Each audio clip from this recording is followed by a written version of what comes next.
Good morning, folks. Everything new under the sun. It is Saturday, September 14th. Look at this news. I think this is very fascinating. Of course, we all know the theology surrounding the war of Gog Magog, the alliance that is set up there. What the Bible describes as the nations that are gathering or against Israel, and that will invade Israel. The countries from the north. Gog, Magog. It's going to include Persia, Iran. It's going to include Turkey. Going to include, most believe, Russia. And most believe that Russia is actually the one leading that, the one in major control. And what do we see in the Middle East right now in Syria? Well, Russia is really the one controlling it. It's no longer really the U.S. There. The U.S. is kind of pulled back from that. And it's really Russia calling the shots. Right now, Russia is cooperating with Israel. And it's very fascinating to see. Putin and Netanyahu mark Iranian bases in Syria for removal from 80 kilometers from the 80 kilometers from the Israeli border. So Putin's going along with Israel and Netanyahu, saying, yes, I agree that you need security and you need borders certain ways off. And they also seem to recognize that, yes, Iran is getting close with its bases. And of course, Putin's not stupid. Putin knows that Iran wants to take out Israel. Iran has come out and stated that several times. They want to push Israel into the map, wipe out the Zionist nation, as they say. So Putin's not stupid. He knows exactly what Iranian intentions are. And so he is going along with Netanyahu, saying, yes, we will agree to basically let you push back Iranian bases to the 80-kilometer mark, at least to give some sort of buffer, some sort of time for response should Iran attack. But you notice that Russia's not saying we'll help you remove Iran from all of Syria, and so really it's a launching buffer zone. It's a place from which Iran can still mount full-scale war if they wanted to. Once they get the forces built up, basically it's confirmation by Russia and allowance for Iran to say, you know what, okay, so there's a buffer zone. It's 80 kilometers from Israel's border. Now we can basically build up our war machine as long as it's 80 kilometers from Israel's border. And so this really doesn't go far enough. But it's a little step that Netanyahu's looking for, and Putin's obliging at this point. But there will come a time when Russia does go fully with Iran and invade Israel. And I believe it comes after a time of economic collapse when Russia is basically desperate and they march on Israel for the spoils, for the goods, for the riches, etc., that Israel right now has.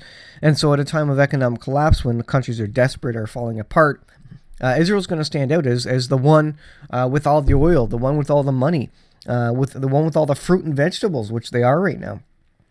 And so it's incredible. But it says, making the Iranian bases in Syria to be distanced from the Israeli border took up most of the nearly 5 hours, the article says, Netanyahu spent in Sochi with Putin and Defense Minister Sergei Shoigu.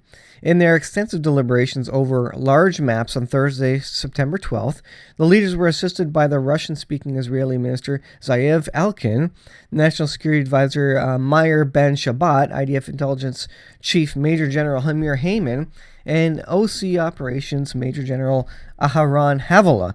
The Israelis sat down with General Shoigu for more than an hour and a half, after which Netanyahu visited Putin, who greeted him by saying, I understand you had an excellent meeting with Shoigu, and we shall talk about this later. The Prime Minister replied that the bomb between Moscow and Jerusalem had prevented unnecessary and dangerous friction between the countries. So they are, I don't know if I call them friends, but they are speaking often, at least at the military level, because there's so many complications that could occur in Syria if they were not speaking. And you don't want to draw Russia into it by mistakenly taking down a Russian aircraft. Russia would have to declare war if Israel, killed some of its citizens. And in fact, Russia has set a red line and says, you know what, if you kill any of our military men, that will be a declaration of war. So Israel doesn't want to do that. So they're keeping the line of communications open right now. Debka Files military sources report that in recent weeks, Putin has focused on redistributing Iranian forces in Syria by pulling them back to an 80-kilometer line from which they can no longer pose a threat to northern Israel. It says he was persuaded to take this course by three considerations. And it says here's the three considerations. He adopted the Netanyahu line, which urges the removal of the Iranian military force from Syria. While Moscow and Washington are at odds on key issues, Putin believes that they have common ground in Syria, which can be expanded, thereby bolstering Russian military ascendancy in the country, to which he attributes supreme importance. So he wants control of Syria, Putin does. So he is working with other countries, namely Israel, to consolidate that and to show that he is in power there, noting that, if Israel wants to do anything, they have to talk to Putin now, effectively. Number 3, the Russian leader is convinced that his close ties with Netanyahu will help him promote his case in Washington. So because the U.S. is still a balancing power in the Middle East, Russia cooperating with Israel gives them a lot more sway, a lot more friendliness, a lot more option to talk to the U.S. and really keep the U.S. out of Syria and let Russia have its way. As long as Russia's cooperating with Israel, the U.S. isn't going to have any reason to try and push Russia out of Syria. So it's smart on Putin's side to do that. Pretty fascinating stuff. And then this article, and then what's happening? Well, Russia, Turkey, and prepare to meet Iran. Russia and Turkey prepare to meet Iran in Ankara. So after the discussions with Israel, Putin's going to go have a meeting with Turkey and Iran, and this of course is basically the main part of the Gog-Magog alliance and forces that come down. So Putin's going to go to Iran and Turkey and say, you know what, I just had a meeting with Netanyahu. Here's what's going on. Share the intelligence. And they can further agree to their security agreements that they already have going on. You see all the clenching of hands there. They're in full agreement on what they want to do and what their end goal is. And Putin's really just holding Iran back at this point. Putin and Turkish Prime Minister Recep Tayyip Erdogan are preparing to meet their Iranian counterpart Rouhani on Monday in Ankara. They will be discussing Syria and, according to Russian media, the situation in Idlib province in northern Syria. Turkish-backed Syrian rebels and extremist groups in Idlib have pressed hard in recent months by increasing bombardment from the Syrian regime. Turkey wants quiet in Idlib and no new refugee crisis. And of course, they're also going to be talking about Israel. It says, Iran, Turkey, and Russia share one goal in Syria. What is that goal? To evict the Americans. So while they're cooperating with Israel right now to placate the Americans, their single goal, according to this article from jpost.com, is to evict the Americans. So once the Americans are evicted, Russia does no longer have to cooperate with Israel. And that's exactly what's going to happen. They are playing both sides right now, until they can get rid of the Americans, until the Americans have no more say in the region. And then they're going to say, okay, we're not on the side of Israel anymore. We're going to go ahead along with Iran and take the spoils in Israel. And that is the fulfillment of Ezekiel 38. It says, they don't share much else. Currently, Russia is the key backer of the Syrian government in Damascus. It is the big backer in terms of air power, air defense, and international support. Iran is a different kind of ally, it says. It has sent advisors and support to Syria's regime, but in the last years, it has also provoked Israeli airstrikes. In January, Israel's former chief of staff said it struck more than 1,000 targets, Iranian targets, in Syria. In the last week, an airstrike targeted an Iranian Islamic Revolutionary Guard Corps killer drone near the Golan. Tensions are high. The article goes on to say, one might characterize the Russian, where are we here?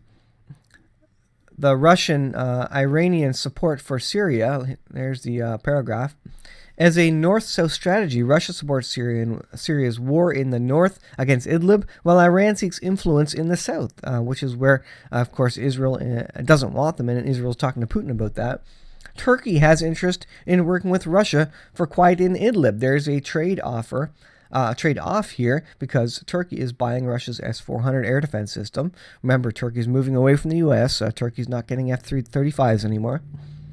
Turkey also wants to increase trade with Iran. So all you see is a strengthening of ties between these three nations.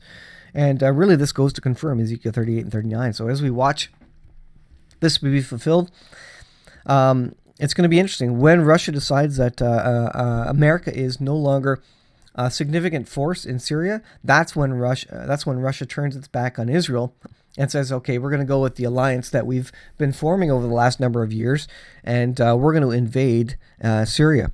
And like I say, that's the fulfillment of Ezekiel 38 and 39. And I think the trigger point to invade Israel, because Putin really doesn't want to get into another war, is Isaiah 17, destruction of Damascus. When Iran provokes Israel to strike Damascus by a way of weapons manufacturing in Damascus or whatever they're doing there, that's going to be the key point where Russia says, okay, we think America's out of Syria. Now we're going to side with Iran and march on Israel. And I think that comes after an economic collapse. So these are the things that I see coming. Economic collapse, Isaiah 17, that triggers Ezekiel 38 and 39. And then we're in full out Bible prophecy at that point, and things are going to go down very quickly. Thanks for watching, guys. I'll leave there, and we'll see you guys in the next video.